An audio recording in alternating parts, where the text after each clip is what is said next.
Great. Welcome back, everyone, to the House Healthcare Committee on Friday, February 3rd. We are going to continue hearing from advocates around our mental health system of care. So we have 5 people to tell us experiences and concerns and whatever you want to share for the next hour. So we just want to be cognizant of time, and I'll watch the clock, and the group here knows I'm pretty good about staying on track. So I apologize in advance if we have to cut anything short. So let's first, I think what will be good is we can introduce ourselves so you know who you're talking with, and then Irene, I'll turn it over to you, and we'll hear from you, and then maybe time for questions, and we'll go through each one. So Art, do you want to introduce yourself? Yes, my name is Art Peterson. I live in Clarendon, represent Clarendon, Wallingford, West Rutland, or a piece of Rutland Town. Leslie Goldman. I represent Wyndham 3, Rockingham, Westminster, and Brookline, which is the Bellows Falls area. Hi, I'm Daisy Berbecco, and I represent Winooski. Mari Cordes from Lincoln. I also represent Bristol, Starksboro, and Moncton. And I'm Arthur McFarland. I live in Barrytown and represent Barrytown and a small part of Williamstown. Lori Houghton. I represent the city of Essex Junction. Alan DeMar representing Enosburg and Montgomery. Great. Irene, I'll turn it over to you. All right. Hi, everyone. My name is Irene Simons. I'm going to speak on the need for mental health services in the Northeast Kingdom today. Dear Madam Chair and House Committee members, it is my honor to speak here today.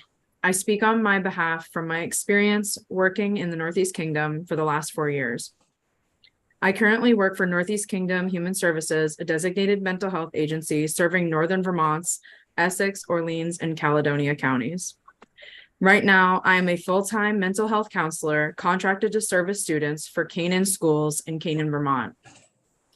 I provide services for all students from preschool through 12th grade. One of the reasons I'm speaking here today is because I have a caseload of about 20 to 30 clients throughout the school year. Often my wait list is around 5 to 10 students, and even with another counselor helping out 1 day per week, seeing around 7 to 8 students, we continue to have a wait list. Prior to me working here, the Canaan Schools counselor position was vacant for 5 years.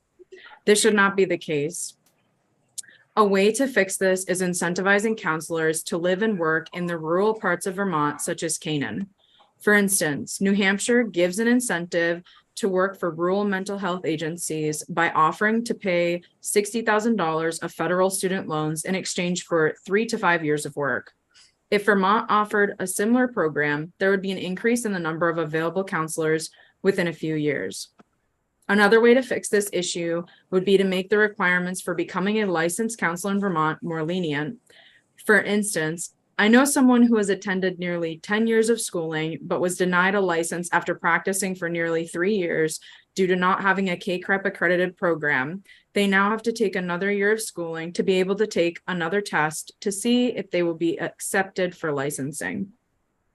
The reality is this individual could have had a private practice for youth and their families in the local state county where they reside, but they are not able to work without supervision, and they cannot open a private practice without an unrestricted license. Leniency and a case-by-case basis when it comes to licensing could free up some counselors to begin seeing youth and their families and reduce the caseload of therapists, not only in the Northeast Kingdom, but throughout the state. By reducing requirements, but still providing yearly surveys to clients and their families, Vermont could ensure the standard of care is still the best it can be. Finally, one of the hardest realities about Vermont is many people are moving away from Vermont rather than to the state. In the past decade, the population has declined rather than grown, especially in rural areas such as Canaan, Leamington, and surrounding towns. This means people are not finding reason to stay here. For the sake of the youth in Vermont, it's time to give them reasons to stay. One way to help people stay is to request federal grants for more local activities, such as a basketball court and strength training facility. The closest gym to Canaan is located in Lancaster, New Hampshire, which is nearly 1 hour away, and community members are unable to use the Canaan High School gym due to safety and liability concerns. Additionally, incentivizing small business owners to move their businesses to Vermont's rural communities and giving yearly incentives for them to stay in rural communities would increase the amount of jobs available for youth and their families. It would also be beneficial to seek out federal funding for more large-scale operations to move to Vermont's Northeast Kingdom, to encourage people to stay local, and for new people to move into Vermont. Recently, a factory with nearly 200 positions in Colebrook, New Hampshire, closed its doors. 200 people became unemployed overnight. This means people residing on the Vermont side, possibly in Canaan, became jobless. This should not be the case. Having federal grants and funding to encourage large-scale job growth would provide locals in Vermont and New Hampshire with access to new job opportunities, allowing them to stay in the local area and reduce financial hardship. Lastly, working on lowering property taxes as a whole would benefit the more rural communities. While I am not a math expert, I can see how Vermont's property taxes can easily cause people to shudder when considering a property purchase in Vermont. Working with local state government to lower property taxes would encourage people to see Vermont as an oasis and a place where they want to raise children. This would help the population of Vermont grow exponentially, and it would help all areas of Vermont, not just the Northeast Kingdom, as the property tax reduction would increase population growth and decrease the need for high property taxes. Incentivizing counselors to move and work in Vermont, providing leniency for licensing, and encouraging job and population growth are all ways to improve the mental health supports available to those in the forgotten areas of Vermont and Vermont as a whole. It may seem unrelated to build a gym or add jobs, but the World Health Organization's recent study of social determinants of mental health would agree that lack of mental health supports, unemployment or underpaid work, and a lack of enriching activities contribute to mental health disorders. By having these resources, not only would we see an increase in jobs and opportunities for families and youth, we would also see a decrease in overall mental health disorders based on research showing how crucial these factors are to mental health. These are all the ways I believe we can help reduce the likelihood that Vermont's mental health care system becomes a reactive system instead of a proactive one. As of right now, I am on the reactive side of mental health care more often than I would like to be due to the high numbers of people needing services, but the lack of resources to service them. I'll leave you with this to think about, as it is something weighing heavy on my mind today. This past week on Tuesday, the Canaan community lost a young man to death by suicide. Death by suicide is the #1 preventable death in the United States, yet it takes 132 lives every single day and is one of the top 90 leading causes of death in people aged 10 to 64. This is according to the CDC. This young man in Canaan became part of a tragic statistic, a statistic we could help to reduce drastically in the Northeast Kingdom with an increase in counseling and other mental health support services. My role as a counselor for the school does not cover me to go into the community and work through the difficult loss of this young man with the family. This means the family may not receive any services or support from mental health professionals during this difficult time in their lives. Unfortunately, so many people fall by the wayside when it comes to support and services in Vermont's Northeast Kingdom. It's time to change this. We need jobs, we need counselors, we need help. I tell people all the time to speak up when it's necessary, so I'm doing that here today. I'm hoping legislatures and lawmakers are willing to hear and understand how serious the need is for the mental health support and services. Thank you for listening. Thank you, Irene. Thank you for the work that you're doing with our youth in the schools. I know it's not easy, so thank you. We'll take a couple questions. Art? Yes, thank you for your testimony. You brought up many things, ways to help with the mental health of folks. But the one thing you said that I think is so easily correctable, and I have seen it in communities where I live, the community where I live, is an obstinance by schools to open things like a gym, things like a weight room, things like that to the public.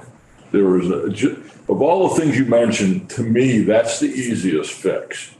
I don't know why the kids in Canaan or adults can't utilize the gym that they pay for their activities. So I agree with you totally on that. Many of the other things I tend to agree, but are difficult. But if schools and school boards would understand that, yeah, there's some liability, but we're willing to accept that to help the community as a whole, I think it would be a great thing throughout the state of Vermont. So thank you. Thanks, Art. Leslie, and then we'll move on.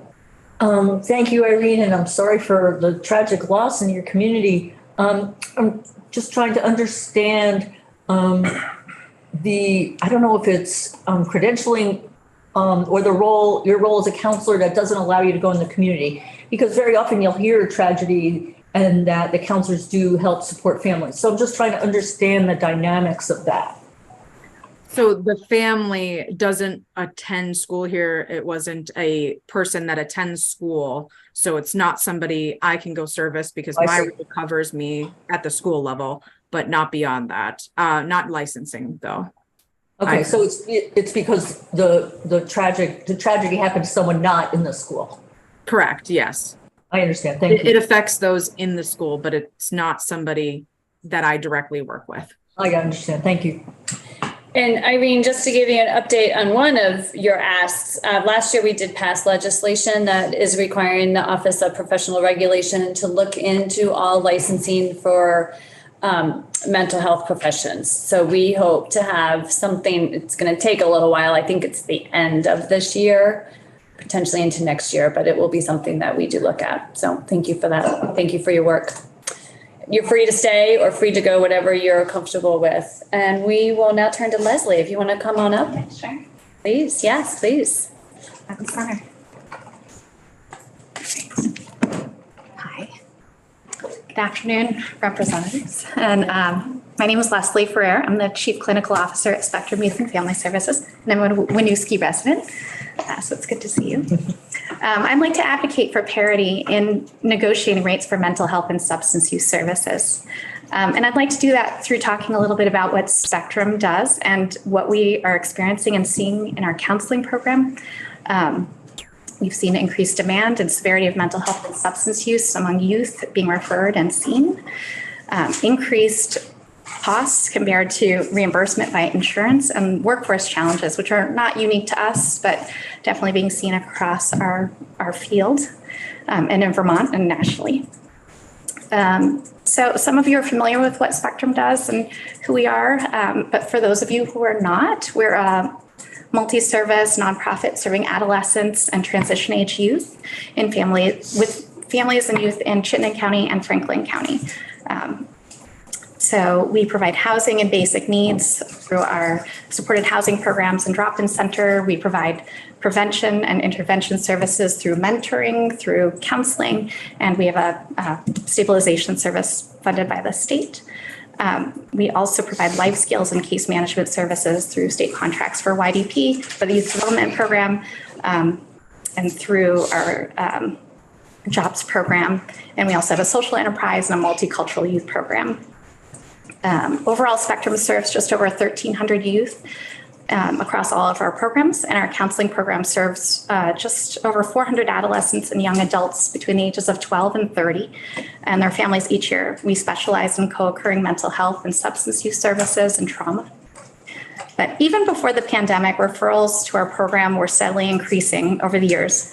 But we've seen that the severity and intensity of what youth are experiencing has worsened, and the length of treatment time it takes to address those has gotten longer, leaving us with less capacity to meet the need and the increased referrals from the community, especially from schools and family members.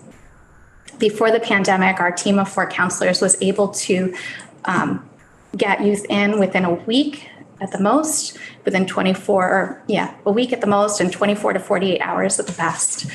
So nobody was waiting too long to get the help that they needed when they were ready to receive it. In September 2021, our wait list hit an all-time high for us of 80 clients waiting an average of 2 to 3 months. And we are hearing from parents and community members that there were agencies and other programs that had shut down their wait lists because they had people waiting too long, and the wait lists were just, people would be waiting a year or more, so they were just turning people away. Private practitioners were full and parents had nowhere to go. So we were compelled to increase our staffing to meet the need, and we're committed to it. So by the beginning of 2022, we expanded our counseling department from 4 to 8 counselors. And this past fall of 2022, we again increased by 4 more counselors. With that, we were able to address the wait list, bringing it down to just a handful of folks with a wait time of around 11 days from first contact to appointment, which was amazing. And people let us know how much they appreciated that.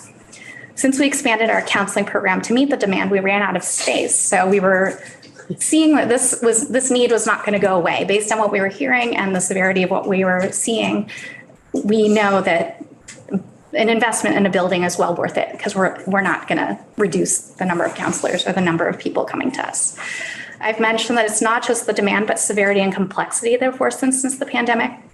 Youth often are citing depression, increased depression from the isolation they experienced during the pandemic, anxiety about getting sick and being around people, and sort of interrupted social development. So a lot more social anxiety when they are around people. And we're also hearing a lot of hopelessness and suicidality. Over 30% of the youth who come in for referral are reporting feeling suicidal or having engaged in suicidal behavior. We're also experiencing an increase in our referrals for 12 to 13-year-olds. So the younger population is struggling more than they have in the past. And we are seeing the mental health crisis that people are talking about across Vermont and across the country. With inflation, staffing and retention challenges and level funding, we're concerned about how we're going to keep up financially. And we're trying to help as many young people and their families as we can, but increasingly we are getting concerned. Parity and being able to negotiate rates is important to us, because to continue serving youth in our community and meet the demand, we need to be reimbursed at a level that covers the cost of quality care. For every hour that we provide outpatient counseling, Spectrum loses money, and we have to fundraise the difference. At this point, we're fundraising the difference at a higher number than it costs us to provide housing and basic needs, which is pretty significant. We pay counselors a salary that provides benefits and at a rate competitive with other nonprofits and the DA in our area, but reimbursement for each hour is not enough to cover the cost. Counselors are an integral part of the healthcare system. Mental health is intertwined with physical health, and yet mental health services other than those at the hospital are not paid at an amount that is sustainable. Costs are going up. We are experiencing a workforce shortage and losing staff to medical centers who can pay higher salaries.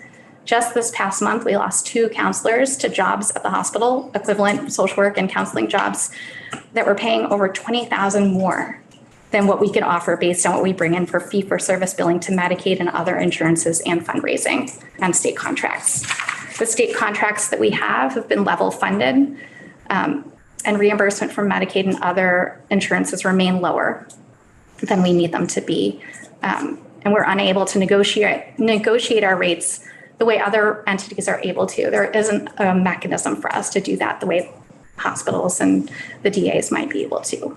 We would like to see parity when it comes to being able to negotiate rates. I'm excited about the continued efforts towards healthcare reform and care for all Vermonters.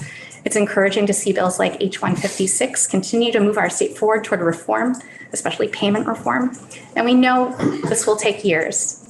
In the meantime, we believe it's crucial and important to the ability for us and others providing mental health, including private practitioners, to see parity and being able to negotiate rates that cover the true cost of providing care and retaining providers to help those most in need. Thank you. Thank you very much. Thank you. And thank you for the work that you do. Do you know, and you may not know this, do you know the split of payers for Spectrum? Is it mostly Medicaid? Is it commercial? Is it? I don't know the exact split, but we have state contracts that are paid through Medicaid, and we also bill Medicaid or preferred providers through DSU, and we also have Commercial payers? commercial. Okay. Okay, good. Lori, this question's as much for you as it is for you.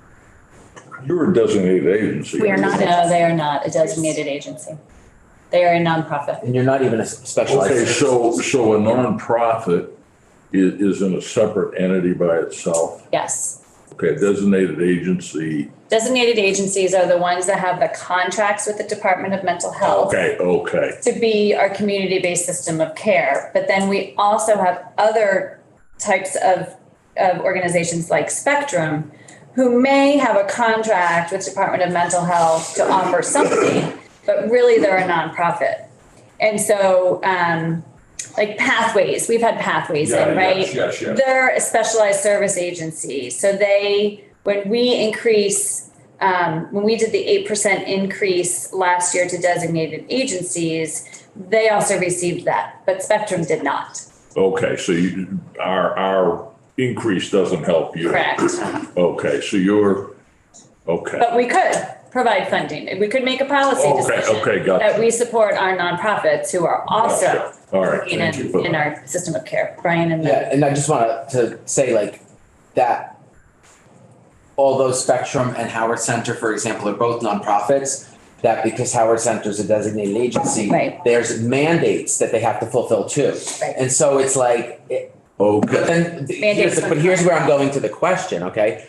Are there any mandates that the state has for your nonprofit, even though you're not a designated agency or a specialized service agency, or do you choose through the contract to take it on? You know what I mean? Like, We choose to, but we do have one contract, like the youth development program is federally mandated, but it's not funded at a rate. We cover the cost of our staff above and beyond the contract, and that bills through Medicaid.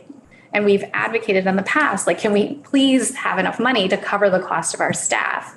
And it's just not happened. what's the youth what? Youth development program. And can you that's, say more? I'm sorry. Yeah. Can you say more about what they do though? So yeah, they work with really fast because we still have a couple more people. Go ahead, really fast. They work with foster care and former foster care youth to provide services beyond the age of 18 so that they can move towards independence and jobs, housing, et cetera. Thank you. I didn't mean to cut you off. Oh, yeah, that's okay. Daisy, did you have something quick? I do, just to clarify, your ask is around parity. Is your ask about enforcing parity in payment for mental health and substance use treatment services? I think it would be nice to have a mechanism to also advocate the way DAs do and the hospitals do for increases and sort of the state contracts that we have and the Medicaid reimbursement. Right now, go ahead. 1 second, is Title VIII not covering I don't believe what so. your ask is? I'm not familiar with it. Don't think so. So this is outside of Title VIII, Section 4089B. Well, I don't know the sections or anything, but this is not something that we can maybe talk to whoever we would need to talk to about that. I will say there is Department of Federal Regulation is working on a report for mental health parity, but that's not due till the end of 2020. So obviously that doesn't help you right now. So again, thank you very much, Leslie. And if we have any further questions, we'll reach out. And you're free to stay or whatever is convenient for you. Thank you. I didn't bring anything with me because less is more. They email you. Marie, are you here?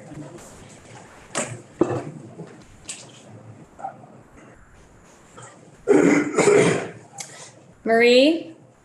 Lennon, are you with us? I see you might have walked away for a minute. So we're going to switch to Scott. Are you with us? We'll do Scott and then we'll go back to Marie. Hi, Scott. How are you? Good, thanks. How are you? Good. You want to Thanks for having introduce me. yourself and then go with your testimony? That'd be great. I'm sorry, say that again? If you can introduce yourself for the record and then start with your testimony. Sure. I'm Scott Akis. I'm the Executive Director of Second Spring CSC, Collaborative Solutions Corporation. I was advised to keep this down to several hours, so I'll try to Appreciate that. So I want to talk a little bit today about a topic that's very much in the news, which is hospital beds. And I am trying out a new presentation method, so hopefully this will work. Yeah. Okay, are you seeing Yes. my presentation? Okay. Oh, but you're seeing the speaker view, aren't you? Yes. Let me pause that. Let me try this instead. This might be better. How's that? That's great. Awesome. All right. So, Collaborative Solutions is a nonprofit. I want to tell you a little bit about CSE because we're adjacent to the hospital system. And then at the end, I have some suggestions. First of all, CSE, it's a nonprofit. Many of you know about us. We own and operate 3 intensive residential programs, including the Second Spring programs. We have a statewide catchment area. The length of stay for us varies, but the average is about 1 year. We were founded in 2007 as an alternative or step down for the Vermont State Hospital so that people could leave that facility. Our programs are voluntary, they're not locked, and there are no involuntary procedures that happen there, like restraint or seclusion, involuntary medication. It's beautiful, inside and out. There are places where you would like to spend time. The place. I want to go there. Yeah. Yeah. What's that? Oh, I just said I want to go there. Okay. I wanted to compare and contrast with the hospital. So you should be seeing a whiteboard with some check marks on it. All right, great. So the hospital has daily prescribers, MDs, and AP advanced practice nurses. CSC has nearly daily plus 24/7 on call. Nursing, the hospital is going to have 24/7. We have daily nurses at each program, and they're on call 24/7. And both hospital and Second Spring have therapists, social workers, case management, primary care, creative arts therapy, individual nutrition plans, individual treatment plans. When it comes to getting out into the community, for example, to go to a grocery or a restaurant or something you might want to do, not possible in the hospital. At CSC, it's nearly upon request. Cookouts, we have baby goats, which are as cute as all get out. If you want to come out and meet our baby goats, you're welcome to. We allow pets on site. We have concerts. People go, they go to the fair. They do gardening. And most of our food is locally sourced and prepared by a chef. I believe that's probably not true of the hospital. Scott, may I ask when you're referring to the hospital, you mean the Vermont Psychiatric Care Hospital? Well, I'm sort of lumping them together, and I do acknowledge that there are some differences between the hospitals, but for brevity, I thought I would cut it down to 3 hours by only talking about them as a single entity. Have I been inaccurate in some way? No. You just list hospital. So I don't know, like, is that UVMMC? Is it Rutland Regional? Is it what is it? I feel fairly confident that any of the hospitals that this is going to be an accurate description of. Okay, thank you. Family visits are allowed but limited in the hospital, whereas at CSC, family can visit at any time. And I believe the hospitals are doing a great job of trying to keep people safe from COVID.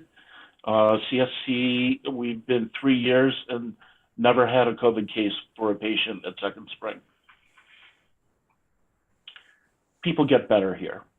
But it is such a privilege for me to be able to watch the wonderful work that our staff does and to see the incredible courage of the residents who come to us, who make huge changes when they're with us and are able to leave feeling better and much healthier.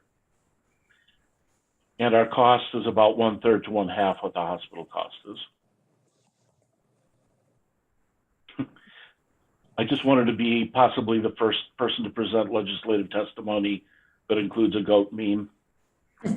That's a goat? I thought it was a llama. It looks like it's a llama, right?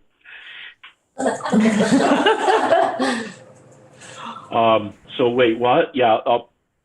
So people with many hospitalizations over the past 5 years come to us, and they frequently don't need any hospitalization while they're with us for a year. And then even after they leave, it's not atypical for folks to go a very long time, if not forever, without needing a hospital again. They experience all that progress and all that that means for their lives as well as for their loved ones at 1/3 to 1/2 the cost of a hospital bed. Here's what the hospital does have that we don't have. Anti-ligature doors. So doorknobs can be a danger for people if they might want to hang themselves. So the doors are frequently without doorknobs. Or the top of the door is also a place where people, that can be a safety risk. So the tops of doors are frequently slanted so that nothing can catch on them. All kinds of safety measures like that have to be in a hospital. We all want that. We don't have those at Second Spring. So we're not able to protect against certain kinds of safety risks that a hospital is able to protect against. Hospitals tend to prohibit sharps. We control them, but there's not an absolute prohibition on them, depending on the situation. The hospital does physical restraints. We do not. They provide seclusion rooms, which we do not. And they provide, many of them, but not all, provide involuntary medication, which we also do not. So there are things that the hospital does well that we're not able to do. So CSC Second Spring does not have hospital level protections against violence or self-harm. When those risks are high for a particular patient, if they're at Second Spring, our therapeutic effectiveness is dramatically reduced, which leads to more hospitalizations. So if we have people in our milieu who present a violence risk, we're needing to put all of our efforts into protecting people and being safety-based, being in a defensive crouch, which means that our ability to take people out into the community or to support them going out to be with the goats or to help them garden or to help them get to see their family, all those things are compromised. Our therapeutic work is jeopardized, and you're likely to see people backwashing into the hospital because they're no longer in a place that feels safe, right? Does that make sense? So if you have a violence risk or a severe safety risk inside our milieu, it's going to end up resulting in people potentially halting their progress or even causing backsliding, which requires hospitalization. So that, and in addition, the risk of a catastrophic event becomes unacceptable. So the two main contributors to risk at CSC, the lack of placement options leading to pressure to admit individuals who present a high risk, right? If all the hospital beds are filled, you can see how it's real tempting for folks to want to put people at CSC because we do offer such high level services. And also a system pressure not to hospitalize individuals who might be at CSC needing to go back to the hospital because they're presenting a safety risk, but because we're more capable of handling a safety risk than perhaps somebody in the community with their family or living alone, we end up having those folks in our milieu because there's no place else for them to go. So neither of these are necessarily caused by a lack of hospital beds. Another explanation is if the beds are filled with those not needing hospital level safety interventions, or if beds are filled with people who only need safety interventions but don't need a hospital level of mental health treatment. Does that make sense? So if we're putting people in the hospital who don't need both of what the hospital offers, Right. Yes? No, keep going. High intensity care and safety. If we have people in the hospital who don't need both of those things simultaneously, then that's a bed that perhaps could have been used, that's a person that perhaps could be elsewhere other than in the hospital bed. So the big question about hospital beds is actually two questions. One, do we have enough beds in Vermont? That's the question that is most frequently asked. but also, are we using those beds only for the people who need them? If the answer is no to either of those two questions, it's going to negatively impact CSC's effectiveness because we're going to end up with more folks who shouldn't be with us. So Scott, I just want to make sure you know we have only a couple more minutes. So, and it looks like you have several more slides. So thanks. I think I only have a couple more slides. Yeah. So the question is, are we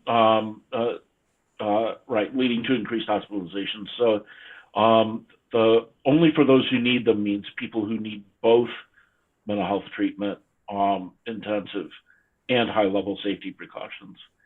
So do we know the answer to this question? Are we currently using our hospital beds the way they should be used? If not, how are we going to find out? And if not, could CSC-like resources accommodate some of those who may not need the safety interventions? Would it be possible to construct CSC-like resources that might not be hospital step-downs like we are, but might actually be hospital diversion or alternatives? Thank you. thank you, Scott. So are you advocating, I'm a little confused. Are you advocating for more resources to go to CSC or for the appropriate people to be in hospital level of care? I'm a little confused.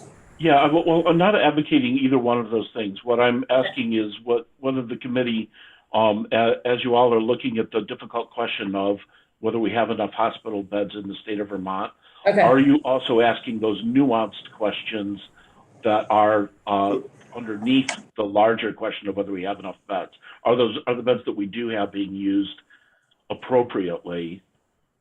And then I do think it's an interesting question whether and I don't mean necessarily CSC as a company, but whether there would be similar kinds of resources that could be built for folks who have high intensity mental health needs that do not require safety interventions. So very similar to us, but not a step down.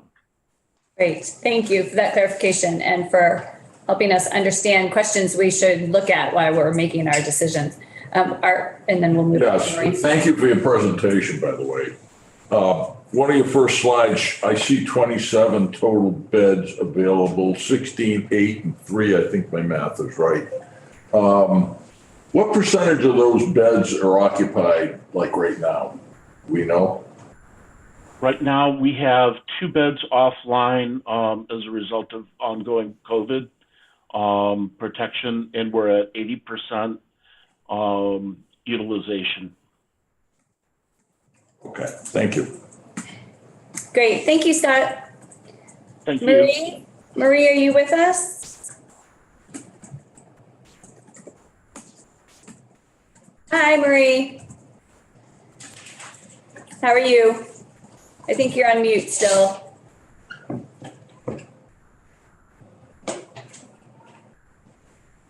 Turn up your volume. We can't hear you. Can you turn up the volume?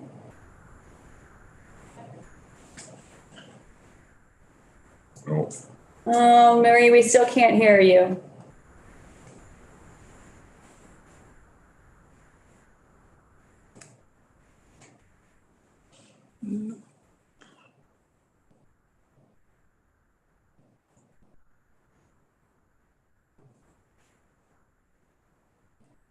Marie, I think what we're going to do is hopefully let you figure out your technical difficulties, hear from someone here in the room, and we'll come back to you. Okay? Okay. Kristen, you want to come up? Thank you. Sure. How are you? I'm well, thanks. Good afternoon. Yeah. You want to introduce yourself? Then? Sure. I'm Kristen Chandler. I'm the coordinator of Team 2, which is a statewide training for police and mental health crisis clinicians here in Vermont. I'm not here for any ask. And I got to say, I don't recognize Representative Cordes because she's not behind a steering wheel. I'm so used to seeing you on my screen, sitting in your car. It's like, oh, now I see you in person. Flashback to not so great days. right? Yes. Yeah, driving around trying to find service. Yeah. Yeah. I'm just here as part of Mental Health Advocacy Week to let you know about what training police in Vermont receive around mental health resources, because I'm involved in that. I was an Assistant Attorney General for 8 years with the Department of Mental Health. Prior to that, I was a staff attorney at the Vermont State Police, and I was a prosecutor for 10 years in King County, Washington before that. I teach at Norwich as well as an adjunct. My job as coordinator of Team 2 is a half-time thing, and part of that involves me teaching at the police academy. So what police want to be certified, what's required by law is 8 hours of what's called interacting with persons with a mental illness training that I teach along with a police officer and a mental health clinician. And that pretty much is given at the academy. We have done road trips around, but most everybody receives it at the academy. And that's what's required, and that's it. After that, what is optional for police officers to attend is my training, Team 2 training, which is offered in 5 regions around the state because of the real various resources that are available in different parts of Vermont. That's the reason we offer it regionally. And it's scenario-based training, it's 1 day, and it was designed 10 years ago, created, really as a response to what is the gold standard for police mental health training, which is crisis intervention training, or CIT training, that you may be familiar with. That's a 40-hour training, and it's really designed for major metropolitan areas. And so here in Vermont, being so rural with so many small departments, we wanted to come up with a shorter version of that. And that is how Team 2 got created, is that we pack in 3 scenarios during the day. People get an update on the legal, what's happening in mental health law from me, and they hear from somebody with lived experience. And then they also hear about what resources are available in their own regions. The Vermont State Police, I will say, they about 4 years ago determined that Team 2 was really important for their troopers, so they have made it mandatory for their troopers to go through it. And I work with their training people to make sure that all of their troopers get through it in one of those 5 regions every year. And Vermont State Police also recognize the need to have more mental health training for their troopers. So about just before COVID, they asked me to come, if I would come to pre-basic training. So before their 16 weeks of the academy, I go for about 3 hours in an afternoon and just do an overview of the mental health system in Vermont for their troopers. And then they asked me to do post-basic. So I also go after they've completed the academy. I take an actor and we went through scenarios for about 4 hours in the afternoon. We went through a role play, and they send the troopers in and they have to figure out how to talk somebody down, really, and I give them some feedback. Morning Fox is also doing that training now, since he's become more available at the Department of Public Safety. So that's what Vermont State Police does. Team 2 is a voluntary training. It's optional. I will say, as part of the grant, this is a joint grant between the Department of Public Safety and the Department of Mental Health. It's administered by Vermont Care Partners, who I think you may have heard from, or We had to reschedule them, but okay. So I subcontract with them, if you will.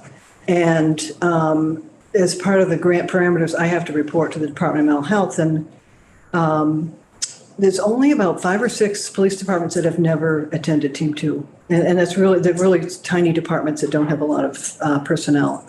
So it has been really well received. In fact, you never hear about the good things that are happening, right, with police and mental health response. And there's a lot of really good things happening here in Vermont. I've been able to go to a couple of international police conferences and present what we do here with Team 2, because no other state is doing this, where we're bringing all these first responders together in a room to train for 1 day. So it's expanded.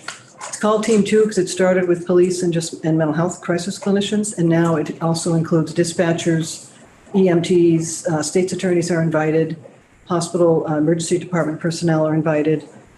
DCF sometimes comes, which is really helpful to have them in the room. And no other state is doing it that way. And it's really building those relationships that people need in order to collaborate and respond to a mental health crisis.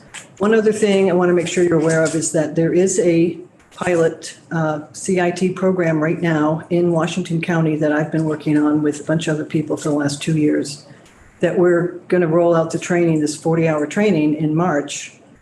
And we are learning about why we started Team Two is because people have a really hard time sending people to a 40-hour training. It's 5 days. And so we have only about 10 people registered. We're not really, because it's a pilot, you know, we know what we're getting into and we want to see if it's possible to do it statewide in the future. Vermont is one state of many that does not require any follow-up mental health training or refresher training for law enforcement.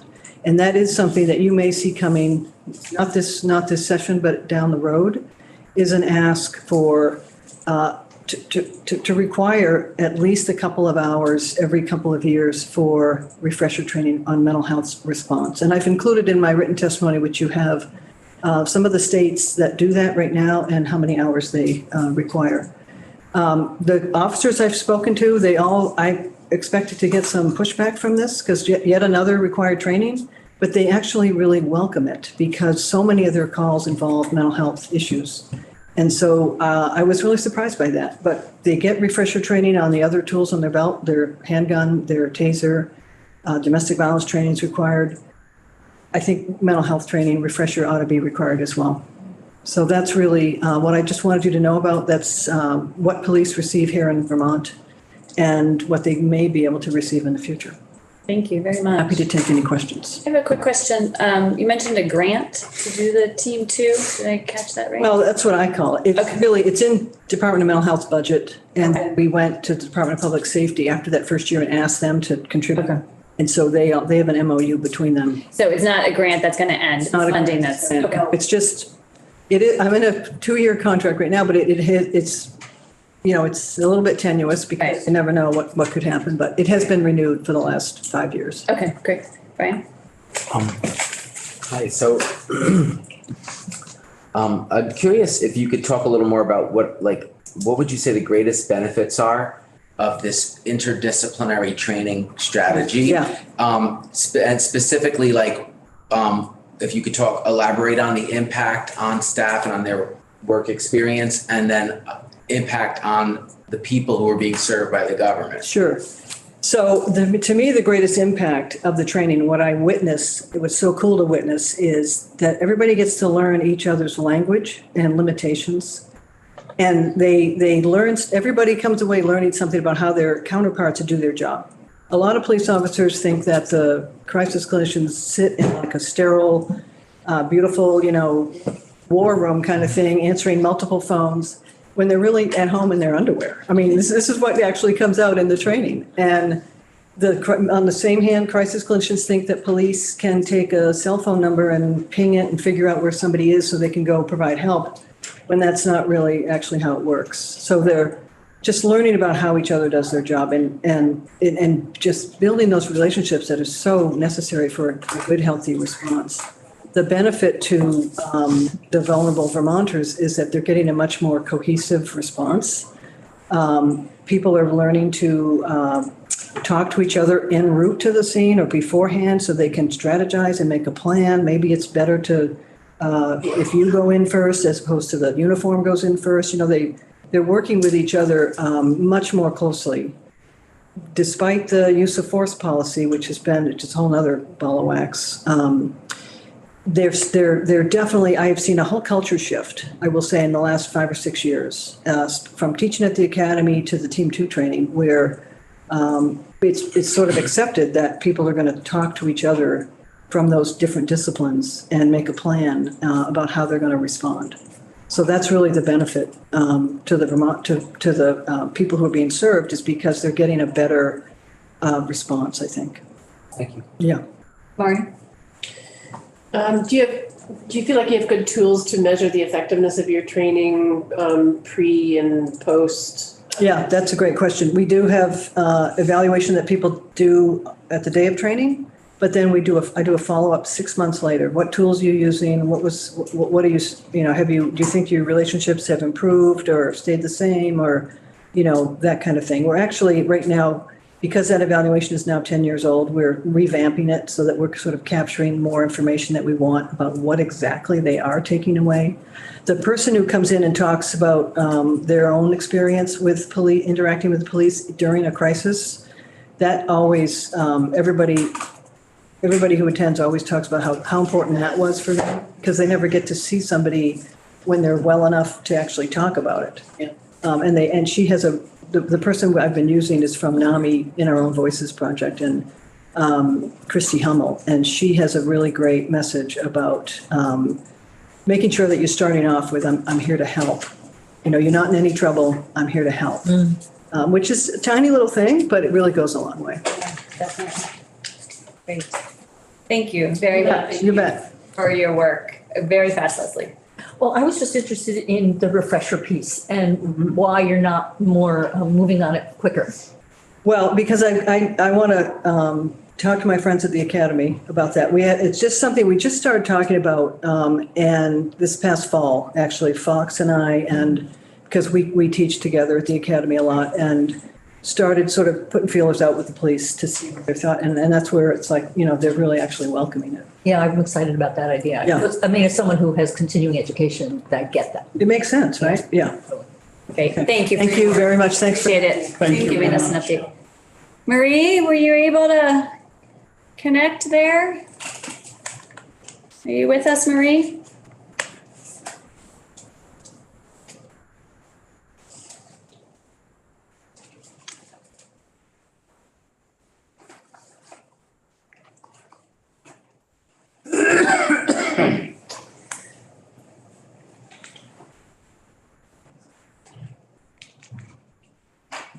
You're there, but I'm not sure. We still can't hear you.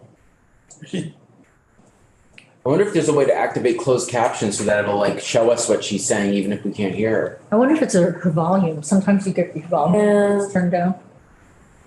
Can you hear us, Marie? Yes. No. So I think what we're going to do is I'm going to reach out to you and Lori from NAMI, and let's try and reschedule this to make sure we can hear you effectively. I know I believe we have some written testimony from you, but we definitely want to hear your voice. Does that work for you? Yes? Okay, wonderful. Thank you, Marie. We'll be in touch. And thank you, Scott and Irene, and everyone else who was here who have already left, for all you're doing for Vermonters and for your advocacy today. So